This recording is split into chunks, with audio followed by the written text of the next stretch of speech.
নমস্কার বন্ধুরা, আজকে কথা বলবো সদ্য অ্যামাজন প্রাইমে এসছে একটা সিনেমা যেটা 2024 সালে হলে এসছিল, কিন্তু অ্যামাজন প্রাইমে সবে এলো এখন 2026-এ। সিনেমাটার নাম আলিয়া বসু গায়েব হ্যায়। প্রধান চরিত্রে আছে বিনয় পাঠক, রাইমা সেন আর সলিম দেওয়ান। এবার বলি গল্পের প্লট। বিনয় পাঠকের চরিত্রের নাম হলো বিক্রম, সলিম দেওয়ানের ক্যারেক্টারের নাম দীপক, আর আলিয়া বসু তিনি হচ্ছেন রাইমা সেন, আমাদের বাঙালির সুন্দরী। তো কেমন হলো এই সিনেমা?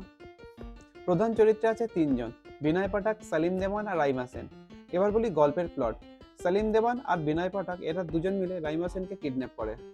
তার কারণ, রাইমা সেনের যে বাবা 300 কোটি টাকার মালিক, আর তারা কিছু মুক্তিপণ দাবি করবে ওই 5 কোটি টাকার মতো, নিয়ে তাদের নিজেদের লাইফকে সেট করবে, অর্থাৎ শর্টকাটে বড়লোক হওয়ার জন্য তারা কিডন্যাপ করে যাতে টাকাটা পায়।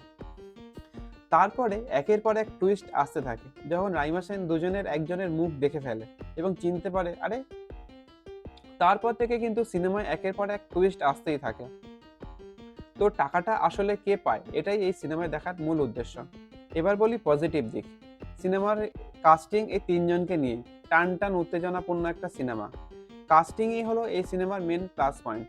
প্রথম 10 মিনিট দেখানো হয় কি করে কিডন্যাপ করবে, কোথায় রাখবে, কিভাবে করবে, এই জিনিসগুলোকে প্রথম 10-15 মিনিট ধরে দেখানো হয়, যে বাড়ি গাড়ি কিভাবে তারা সাজাবে কিডন্যাপ করার জন্য, কিভাবে প্রস্তুতি নিচ্ছে সেটাকে প্রথম 10 মিনিট খুব সুন্দরভাবে দেখানো হয় কোনো কথা ছাড়াই।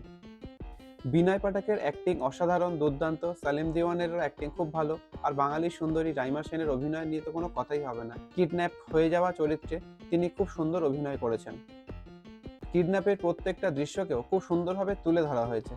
এবার বলি নেগেটিভ। ওই তিনটে ক্যারেক্টার একই জিনিস একই ঘরের মধ্যে দেখতে দেখতে আপনার হয়তো একটু বোর লাগলেও লাগতে পারে। বাকি সেরকম নেগেটিভ কিছু নেই। সিনেমাটা এমনি 1 ঘন্টা 40 মিনিটের সিনেমা।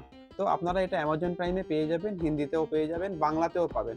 আমার ভিডিও যদি ভালো লাগে লাইক কমেন্ট সাবস্ক্রাইব করে পাশে থাকবেন। দেখা হচ্ছে পরের ভিডিওতে। Thank you.